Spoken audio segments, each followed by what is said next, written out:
Hello, everyone, and welcome. It's wonderful to see so many of you already in the room for this webinar on the future of OPMs and the changing partnership market. Please, as you come in, do settle in, say hello. We've got the chat window open and questions, so you are very welcome to come and say where you are, where you're joining us from, have a look around, see who else is here.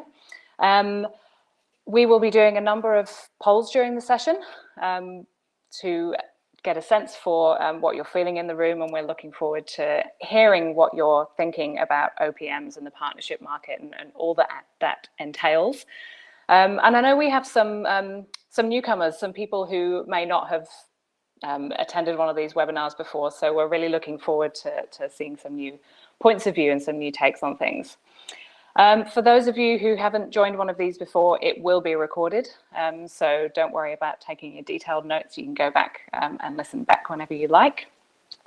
And I think that's it for housekeeping. One tip for you, if you haven't been in here before and you haven't used Livestorm before, in the chat window you'll see a little bell.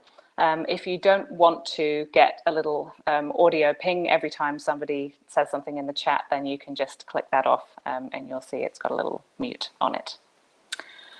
Okay, so today Patrick's joining us, the co-CEO of HolonIQ. He's going to be taking us through the bulk of what we're sharing about OPMs and bootcamps, and I will be on the fringes helping out as well. Again, because I know there's quite a few of you who may not have joined one of these before, if you don't know HolonIQ, we are an impact intelligence platform, and we're working across three major impact verticals of education, health, and climate. We have a beautiful, truly global team based out of three main hubs in New York, in London, and in Sydney. And our customers are equally global. There's just a very small selection of them there, but you can see we're working with universities, we're working with government, with academia, with finance, with some of the major tech companies. It's a really, really diverse bunch, and it really helps us as much as I think it helps the people that we're working with as well to work with such a diverse group. So situating where we are in this current series, it's a 5-part series, and we're right in the middle. We're on webinar 3 on OPMs, and we started with digital transformation, looking at where we are now in higher education. Last week, we had our guest speaker, Rajika Bandari, and we went deep into international education and looking at the size and shape of that. And then coming up before the end of March, we will have taken a virtual trip to Latin America to have a look at digital transformation there. And then we're finishing up with new credentials and where to next, which is always a massive, massive topic. So the agenda for today, warning, there's a lot to get through, as always, but we're going to take you through starting with the Higher Education Digital Capability Framework and where OPMs fit in to that framework. And then I'll hand over to Patrick. He's going to take you through some of the macro and digital context that underpins OPMs, some of the big numbers on OPMs, and then it's hard to talk about OPMs without starting to talk about bootcamps as well. So there'll be a little dip into what's been happening with bootcamps and how that side of things may or may not be shifting. And then looking ahead to some OPM scenarios, looking ahead as far as we can out to 2030 and what may or may not be happening. So just, we often start these conversations by reviewing the Higher Education Digital Capability Framework.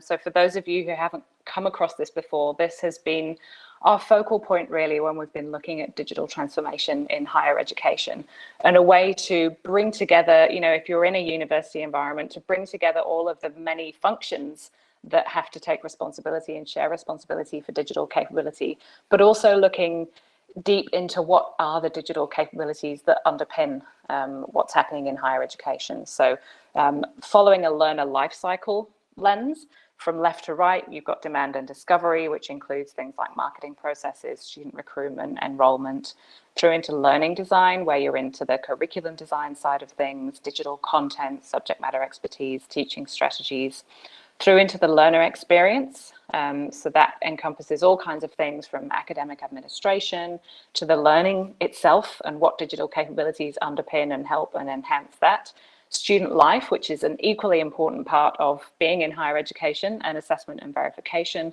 and then work and lifelong learning, which concludes and also restarts the learner life cycle. So you see themes in there like work integrated learning, career planning and placement, industry and business engagement, and then alumni and continuing education. What's also fun to do is when we have a theme like OPMs or international education is to look into this framework and try to color in the boxes that are most applicable. Now, I invariably get an email from at least one person, if not more, after each of these webinars saying you colored in the wrong boxes or you've left out this. And I absolutely agree. There is no single view on how the framework applies. And OPMs in particular come in so many different shapes and sizes now that it's very hard to make blanket statements. But thinking about where OPMs have been and are sitting now even, if you look in demand and discovery, for example, they've been very deep in the product strategy space and things like, you know, some have made their name in making enrollment management a much smoother process, for example, and filling in capabilities that an organization may not have for themselves. Learning design has been a massive, massive focus in the last few years, and we're seeing really deep capabilities in OPMs and in the partnerships that they're creating with institutions that look at capabilities around curriculum design and teaching strategies. And there's some really interesting two-way capability exchanges that I think we're seeing build up as some of these partnerships really bed in. Learner experience, of course, there's no point bringing students in if they're then not having a good, smooth, helpful, fruitful experience in getting the outcomes that they want. So of course, OPMs play in this space as well. And then in work and lifelong learning, that connection, that really strong connection back into industry. And that's why that third vertical of industry and business engagement is kind of colored all the way down. There's real strengths in what OPMs can and do offer in connecting into industry and making sure that higher education and industry are working smoothly, talking to each other, and that things are relevant there. So that's a very quick overview of how you can place that OPM lens on the higher education digital capability framework. And I hope you are listening, because already it's your turn. We're going to send a poll live in a moment. And if you haven't been in the platform before, you can find the polls bottom right. It's labeled polls. It's got a little pie chart. And in a minute, that'll have a little red dot next to it. And it'll ask you to choose an answer to the question, which digital capabilities of an OPM are the most critical for supporting their university partners? Do you think it's demand and discovery? Do you think it's learning design? Do you think it's learner experience? Or do you think it's work and lifelong learning?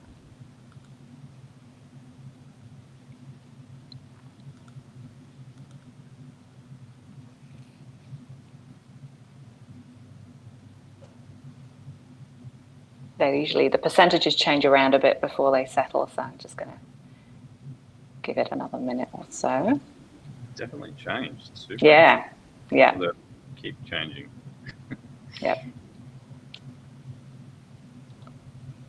Okay, so as it slows down, we're looking at, that's interesting. I don't think we've seen learner experience up so high before when we've been talking with people about OPM. So learner experience and demand and discovery are both sitting up at kind of 34, 35%, and then learning design 18%, and then work and lifelong learning 14%. And I wonder if that's a bit of a reflection on the journey of the last 2 years and that increasing focus on learner experience and making sure that, you know, yes, the academics are taken care of in the academic experience, but also how are students being supported through what has been and what will continue to be probably a fairly disrupted, unusual time. So that's certainly reflecting some of the conversations that I've had with people.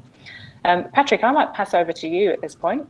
Wonderful. Thanks so much, Lucy. Hello, everybody. There's nearly 600 of us from all around the world. It is unbelievable to see how many corners of the globe we are catching right now.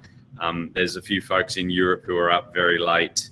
Our friends across the Americas, Latin America, huge contingent as well. I can see a few people from Ukraine. Our thoughts and prayers are with you as well in these times.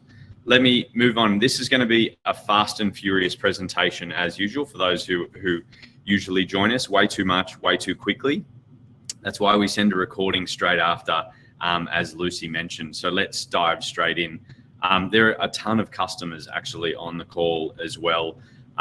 You will find that information, and for those who aren't familiar, if you go into markets and either select higher education or into clusters and select OPMs, and for example, click on our developments, filter by partnerships, you'll see all the recent partnerships that have been announced in the last few days and weeks, and dive into each one of those, as you know, to capture key details relating to each of those developments, in this case, kind of partnerships, as we deep dive into OPMs. I thought it was important to start with a really big picture. I think it's easy in a conversation like OPMs to just skip all of the context and start talking about something like revenue share. The big picture is super important, especially because we're talking about the future and we're talking about scenarios. I'm also borrowing some data from a presentation that we shared last week on international education. This is really to set the stage about how big this topic is. On the left-hand side, you can see population forecasts out to 2050, showing the number of people around the world who we expect will have a post-secondary credential. And that number will reach around 2 billion by 2050. The delta between now and then is about 1 billion. On the right-hand side, you can see that billion stacked by the region of the world that we expect them to come from. And furthermore, they're shaded to show by decade what that looks like. So in Asia, you can see the acceleration, 170 million people between now and 2030, or 2020 and 2030, achieving a post-secondary credential, accelerating to 209 million the decade after, 211 million the decade after that. Asia comprising 590 million more post-secondary credentials, or graduates essentially. Big question in everyone's mind here is, when we say post-secondary credential, are we talking about a degree? Are we talking about a certificate? That's a great question, and I suspect that will change quite significantly from decade to decade out to 2050 here. It could be any one of the above. The point we're trying to underscore here is the demand for the post-secondary market is enormous. It is massive. Much of it, if you're thinking globally, will come from Asia. And many are surprised at Africa when they see these charts.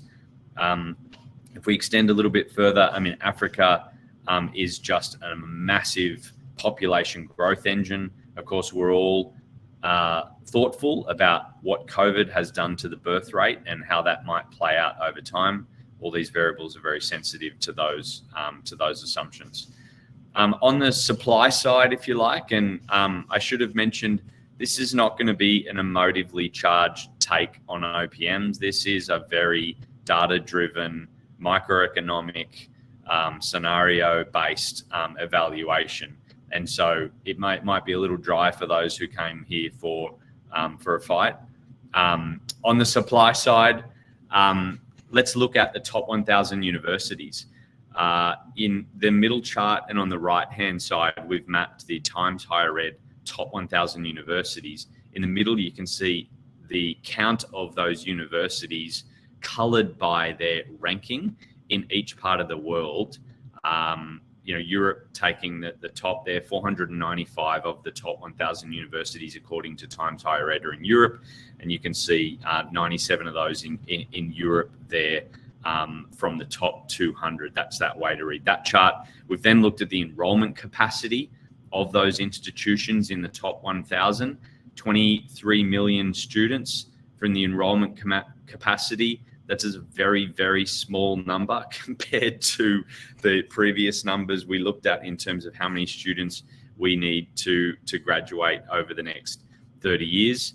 Nonetheless, you can see the enrollment capacity there, and that's a reflection on the supply side, if you like, of post-secondary credentials. Specifically looking at universities, they won't all come from universities over time.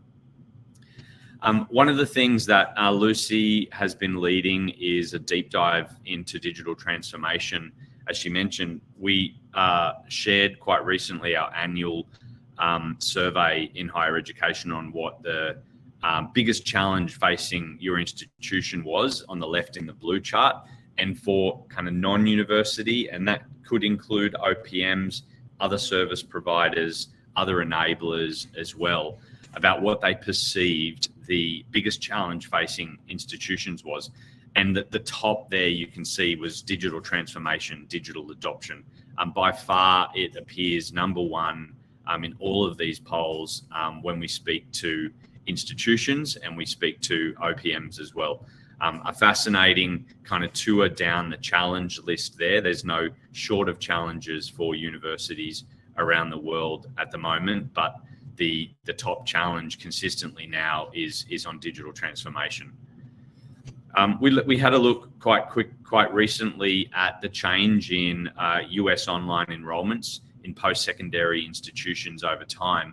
And rather than just one big bulky bar chart and it's not clear what's happening underneath, we pulled out the top 23 institutions by number of fully online enrollments. So this is not partial online, this is fully online enrollments at the top 23 institutions by number of online enrollments in fall of 2022. You can see compared to 2012, it's grown 3.5 times. As you read top left, you see, WGU and SNHU, private not-for-profits, just exhibiting incredible growth in delivering fully online programs. And then across the page, you can see a whole bunch of different patterns as institution strategies changed. What's a little bit interesting and a challenge is how to deal with data coming through COVID, data from 2020, data from 2021. We were just tearing iPads apart the other day. It's going to be very inconsistent, the data we're reading through 2020 and 2021. The way people are responding to questions, the way they're interpreting the definition of online, I think it will be challenging to make too many calls from some of that information for some time to come. Nonetheless, there is an explosion in online enrollments. We don't, hopefully, post-COVID, won't be going to conferences, hearing presentations about whether online is a thing or whether it's a good thing. And we've moved along to how to deliver outstanding online education experiences. Before we kind of jump into the next part, we want to get your take, because we have some data here, but we don't want to lead the witness, on what you see as either your institution. There's at least 50% of you here are from universities. Your institution's overall approach to outsourcing digital capability, and we've carefully and nervously picked a few words there about outsourcing digital capability. So if you're a university, go ahead and answer in the psyche of your institution. And if you're not, think of another institution that you know well. Fascinating results. They're definitely going to be biased because we've got a whole bunch of OPMs on the call here. Yeah, this is where you'd love to kind of break out into a proper discussion about what's the stories behind all of these choices. Right. Yeah. Absolutely. I think that's also a great invitation. If you have some context that you'd like to add, throw it into the chat. It's a great place. There's often better insights in the chat than there are on the slides, because we're hearing from those in the know, those who are doing that. But nonetheless, when you look at the poll, I mean, this is a really fascinating result. I think it is a little bit biased given the audience. But when we asked just our global higher education network, which is several thousand folks from institutions around the world, and the results do differ by geography, but in the main, you can see here the comparison of the response to this question in 2020 versus 2021. I think the thing that really jumped out at us was for large institutions and extra large institutions defined by enrollment capacity. There's a really, really big jump in the institution's overall approach to outsourcing digital capability. A decline in part for smaller and medium who said they'd prefer not to outsource year on year, and then some smaller changes, but pretty fascinating in that respect, and then fascinating responses here today as well. I mean, I think the big picture here, what we're seeing is there is increasing acceptance of and increasing appetite for strategic partnerships to deal with such a complex and multi-year challenge for institutions through their digital transformation journey. Of course, universities have choices. We've all got choices when we're thinking about capability building. One of the reasons that we built the digital capability framework was firstly to help understand what the capability blocks that an institution should build for digital transformation. And the flip side was, and really the genesis of the HEDC was trying to evaluate different OPM business models and understand which capabilities OPMs were building as part of that partnership offering. And so whether you are an OPM, but more distinctly, if you're an institution, you have three choices really broadly. You can buy discrete services in. You can build them yourselves, and perhaps you're not embarking on building on another Zoom, but you're probably building a team that is responsible for building and delivering online programs, or you can partner as well. And in this buy, build, partner kind of decision set, we've tried to map out a few things. There are some notes here on the process. So the processes differ quite significantly if you are going to Senate and deciding, we are not going to outsource this, we're going to build it ourselves. Here is a 5 to 20 year business plan, costings, the talent we're going to need to acquire, the relationships we're going to need to build, versus a partnership, which is much more, many cases driven by a request for proposal, long period of establishing relationships and understanding capabilities and gaps, versus the buy process, which is a little bit more transactional. And on the right-hand side, you can see how those decision sets, from what we've seen, really differ across an institution's current digital level of digital capability, and also their risk appetite. Generally, universities are risk averse, but there are some who, through COVID as well, have started to change their approach to risk and are thinking about risk in a whole different way as well. From a buy perspective, if you pull apart all of these capabilities and unbundle them, typically in demand and discovery, we're talking about enrollment management or recruitment, generally commission-based, generally based on volume or tuition, and that's kind of the genesis of that unbundled business model. In learning design, it's generally consulting, time and materials based. You're probably either hiring in talent to lead that process, or you're working with an expert learning design team who are supporting you in that process, perhaps subject matter experts as well. Learner experience is quite tricky. You're going to have a broad collection of subscription-based technology.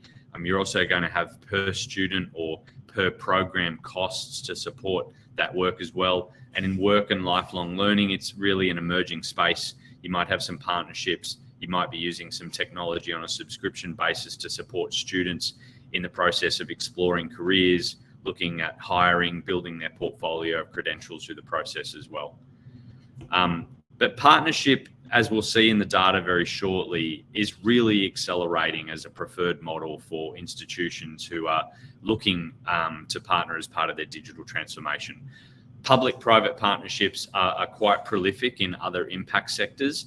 Other of the sectors that Lucy talked about, whether they be in climate or in healthcare, they're much more prolific than they are in education. Education is no stranger to PPPs, but they're often to do with infrastructure at the university or with non-academic services, such that we call these academic public-private partnerships, because the partner is deeply involved in supporting the learner and in learner-facing processes within your institution. And as such, it's a very important strategic partnership for the institution as well. So let's dive into some of the numbers before we look forward to the future. Globally, education is about a $7.3 trillion industry, or will be by 2025 as it grows at at a slower rate. Such a large number is growing and driven by population and small changes in price. Global post-secondary market makes up about 2.3 trillion of that by 2025. That includes higher education, includes vocational, it includes alternative credentials as well. The global online degree and micro-credential market, and we have purposefully blended those together. And as we talk about the future, they are just becoming blended right in front of our eyes. It's growing incredibly quickly, about $117 billion by 2025, growing from 45 billion. And so this is the first enormous change in growth rate of these massive global education market at 7 trillion, 2 trillion global higher education market, and a market that is more than doubling through the period 2019 to 2025. It will go from making up about 2% of global post-secondary back in 2019 to by 2025 represent still only about 5% in our view, which some think is an incredibly conservative view. We'd prefer to probably be sitting on that side of an outlook. The global OPM market was a little over $5 billion in 2019 and is growing very quickly as well. Will represent about 13.3 billion by 2025. It's important to note here that this is total OPM revenue. It's not the total tuition of OPM powered programs when we talk about that $13.3 billion.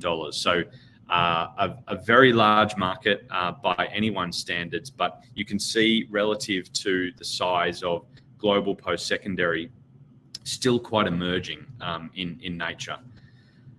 For those who are regular HolonIQ followers or customers, obviously, for sure, you'll see the work that we do every quarter to update the market on the progress of OPM Bootcamp and Pathway partnerships. This is a 10-year plus look back at the number of partnerships. These charts are showing the partnerships established each year. This is not a running total of the cumulative number of partnerships. This is showing the number of partnerships established each year. In blue, we can see US universities establishing those partnerships.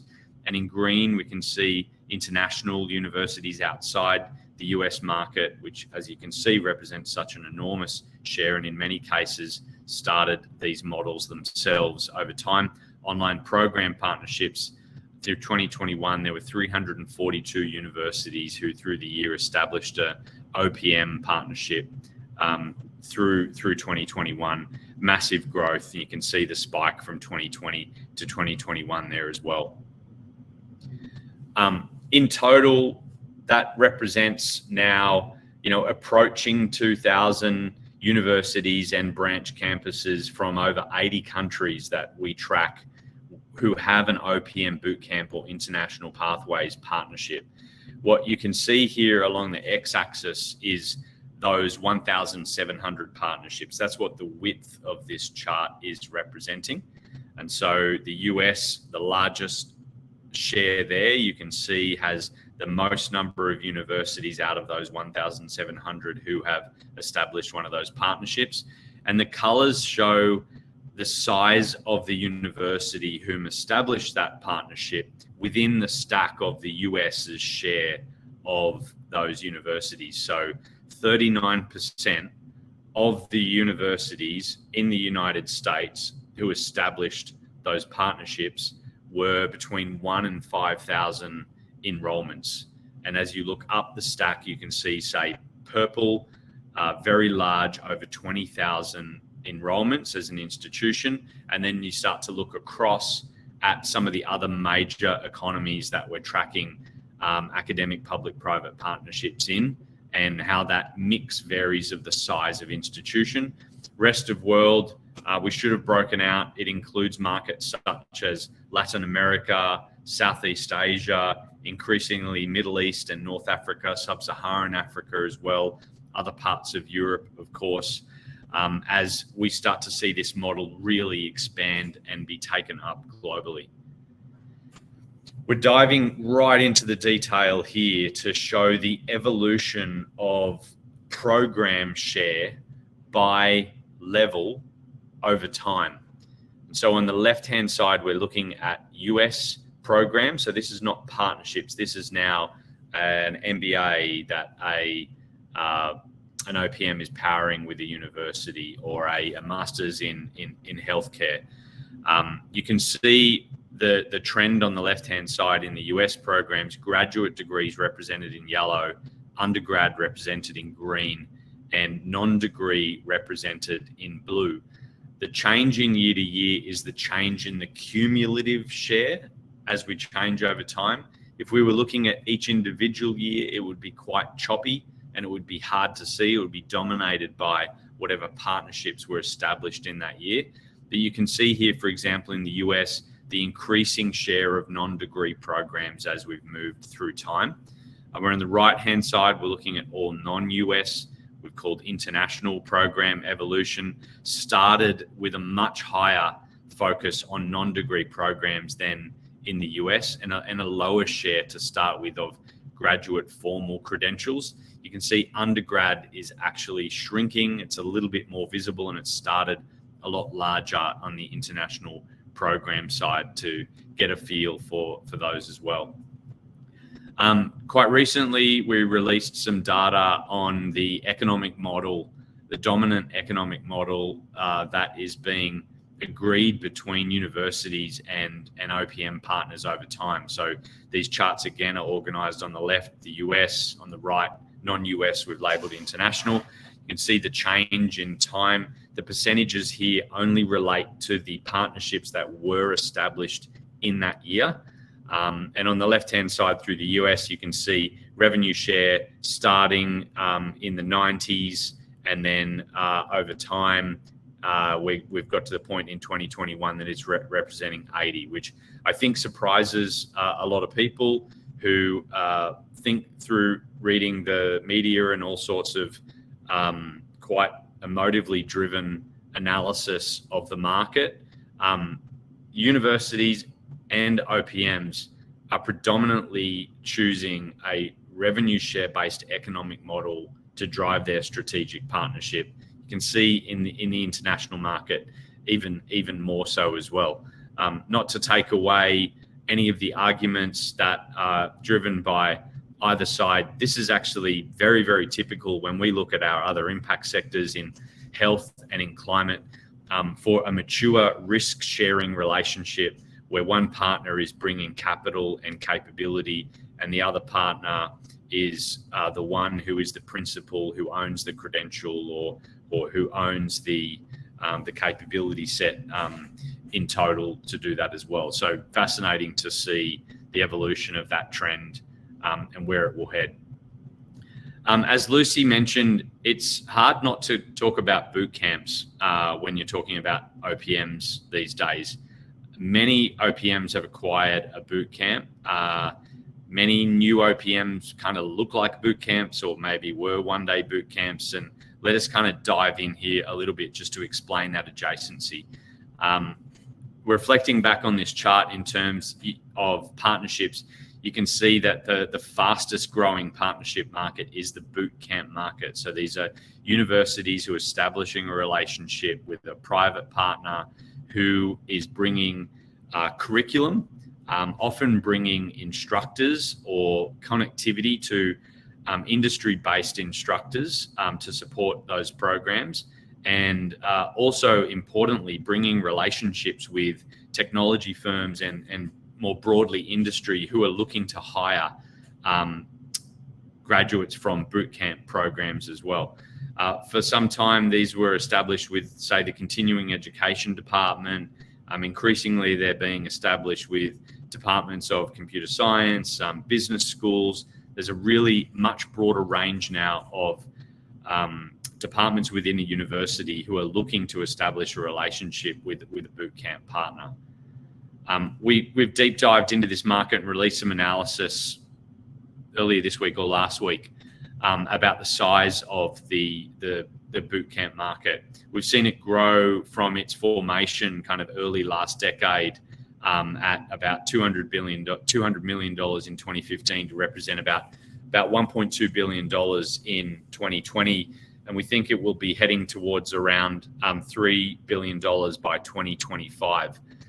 We've seen incredible growth in the business to consumer market here, providing learners directly with 12-week immersive programs, which are typically around $15,000 if you're in the US market. We've seen a channel expansion. Boot camps are now working directly with universities. They're working directly with businesses to upskill and reskill their staff. And they're also working directly with governments around the world who are doing national level programs to upskill the population and to really upskill the economy through this digital transformation as well. We've seen product expansion through here, started as coding boot camps, very quickly into digital marketing. Now we're seeing, DevOps, data science and analytics, cyber has been very big, and even tech sales training to onboard career switchers and novices into the field of tech sales too. And as you've seen in all of our analysis, the geographic markets are growing really considerably. Europe has seen a big uptake, India as well. We've seen out of Israel, no surprise, a lot of cyber capability that is now being exported around the world through the bootcamp programs too. Boot camps, started as B2C, have very quickly, as you've seen, started partnering with universities. One of the reasons that we're talking about it is, of course, we've seen, signature acquisitions like 2U's acquisition of Trilogy. There's been a number of bootcamp OPMs which have acquired a bootcamp. Boot camps are now partnering with universities. A lot of boot camps are now online.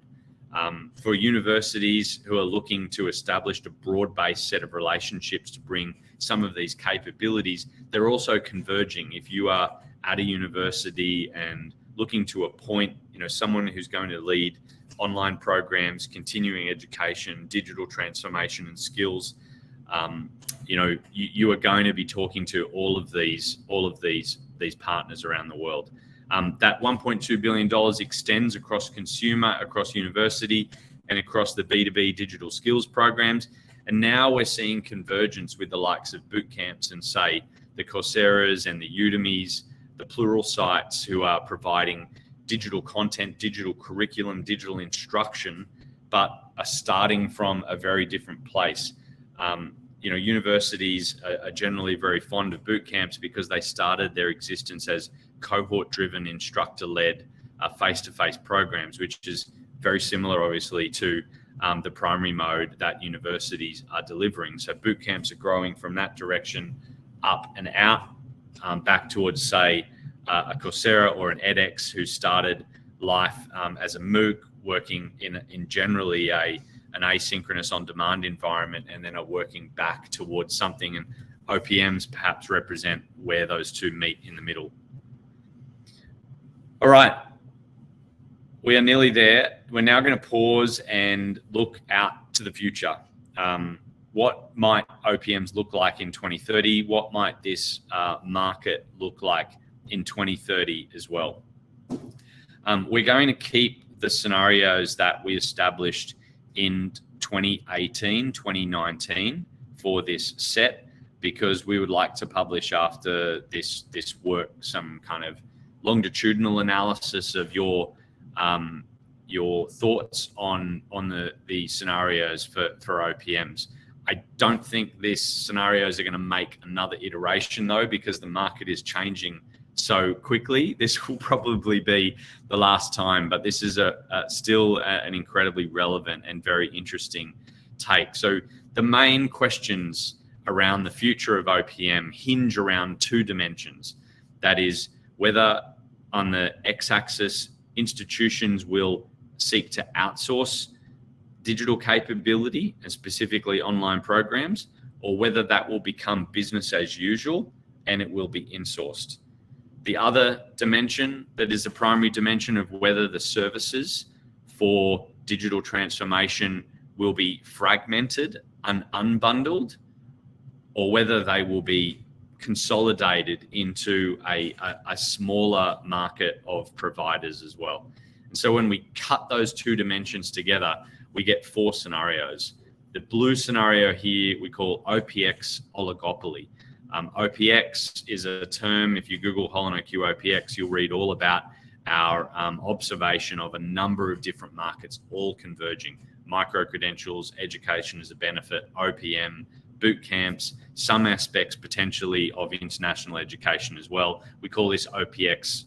X is basically a variable for insert a number of different models here. What we see in this scenario per the axes is we see institutions deciding to outsource and the market consolidating. And so we see what is, if you're in the US, it probably feels like a small market. You could name the 20 or so OPMs. I'm here to tell you, you're not looking hard enough. There is a massive long tail now that is growing, and globally there is a very significant number of medium to large players who are growing very quickly through the rest of the world as well. The OPX oligopoly scenario sees some consolidation over time on the supply side. On the right-hand side, we're still in consolidation. We see university network. We see a lot of our university colleagues have a strong preference for this scenario, where essentially universities recognize that they all have the same problems, they all have the same challenges, they all have the same opportunities, and they form networks together to build that capability to power that entire network. In yellow, we have OPX unbundling, which is the market rolling towards a preference for unbundled services that they pick and choose independently, and they don't procure a bundled OPM partnership. A scenario like this would evolve where universities rapidly built digital capability internally and were in a better position to procure individual services that they felt fitted them, versus partnering with somebody who has the ability to manage that complexity and generate synergies from that collection of activities as well. And in red is basically the university do-it-yourself model, which is a university saying, I'm not going to join a network, I'm not going to partner with an OPM, I'm going to do a lot of this myself. I'm not even going to procure as few services as possible. I want to complete every activity on that digital capability map that Lucy shared with us, and I want to do it all in-house, and they are the extremes there. So before we share with you some of the historic results, we want to hear from, and there really is probably the largest collection of global experts in OPMs as I look at the participant list here on this OPM, which scenario you think would be the most likely. Now, really importantly, as we send this poll live, this is not what your personal preference is. This is not what your company wants the world to be, or your university wants the world to be. This is you, Professor X, putting on your analytical hat of which scenario you think will be the most likely as the way that the world unplays. Please don't respond to this in terms of personal preference, company desired end state, university desired end state either. This is you putting on an analytical hat. Where do you think we will be in 2030 if you were forced to pick one of these 4 scenarios? Because I know you want to pick a few. All right, we're looking good on time.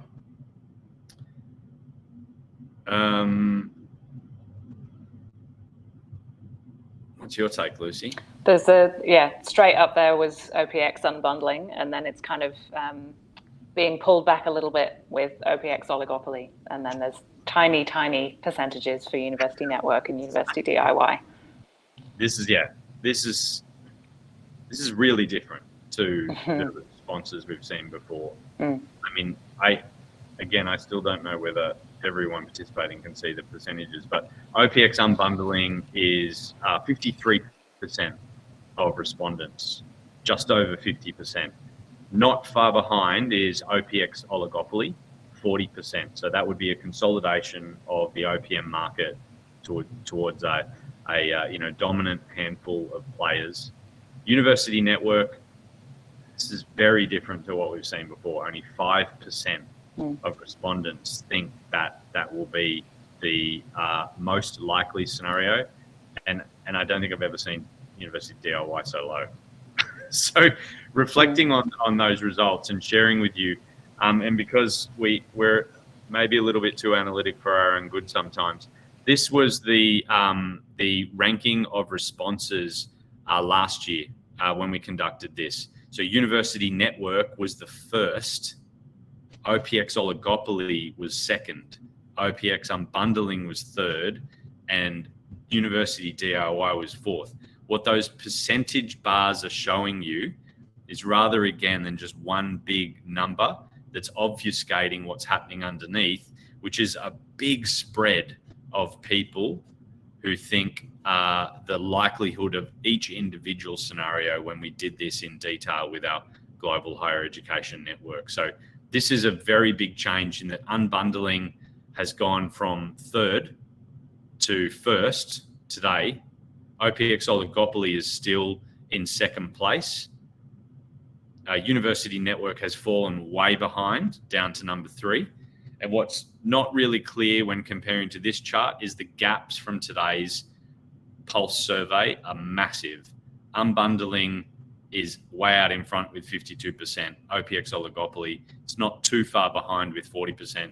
University Network is quite low, and University DIY is a few people are hanging on for that. Really, really fascinating results there. Thank you, everyone, for contributing. Awesome, thank you. And I'll just take a minute to wrap things up. I have to say, Patrick, I don't know if you could see the chat. There's so many questions in there, and I would have loved to have interrupted you and fed them to you. We're going to have to look at them afterwards. There's clearly so much interest, I think, in the next detail down, and we thought this was data heavy already. So lots of really interesting questions and discussion happening there, and we are already 2 minutes over time. So let me just give you a couple of other places to go if you're looking to explore some of these things more. The framework is a great start for conversations if you're at the beginning of this journey, or you're looking at revisiting how digital capabilities and OPMs and other themes fit into what you're doing. Please, it's an open framework. Use it, print it out, tear it up, write all over it. And we love to hear about what you're doing with it in all these different ways. Another way to go deep is looking at the global case study series that we put together last year, and that looks at how these things actually play out. Each of them kind of touches on buy, build, partner, and how those decisions get made in real digital capability initiatives that have happened and seen impacts of things. So they're a wonderful collection. Please do explore those. As I said at the beginning, we're a little way through the series. If you don't want to miss future things and future updates on OPMs and lots of other topics, best way to stay on top of that is the Global Higher Education Network, which you can see a link to under there. Super quick to subscribe, and you can make sure that you're told about future webinars and future summits and so on. In person, Patrick and Maria are about to be in person again, and lots of other HolonIQ people. So 2 weeks time, less than 2 weeks time in the UK, Maria is going to be at the Times Higher Ed Digital Universities Week event. And then Patrick will also be in May in Boston, and in very little time at all, the ASU GSB Summit's coming up in San Diego, and there'll be a bunch of friendly HolonIQ folks to hang out with there. So please, if you're in the area, do come along. Summits is getting super exciting. These are back in person for HolonIQ, and they run from September through to November this year. If you go to summits.holoniq.com, you'll see if they're in a city near you. You can subscribe to keep updated and find out when they're coming, and we can't wait to be in the same room as many of you in a matter of months. And then, yeah, next time we're going to Latin America. We can't wait. Super, super interesting report with the Inter-American Development Bank, and we are stoked to be able to share some of the findings of that with you in a couple of weeks. So please come along for that. We'd love to see you. Wonderful. Amazing job, Lucy. Thank you so much, everyone, for joining us from all around the world. There are some wonderful questions here. I agree. I'm so sorry we couldn't get to some of those. Look, if you are not already, sign up to the newsletter at holoniq.com to stay in touch with all the amazing insights coming out from our team. If this is an area you need to double click on, go to the website and request a demo, and our team will share all of the data and platform that we use that's available to our customers to power your own analysis on the future of OPMs. Thank you so much, everyone, for joining us today. Thanks, everyone. Well, see you next time.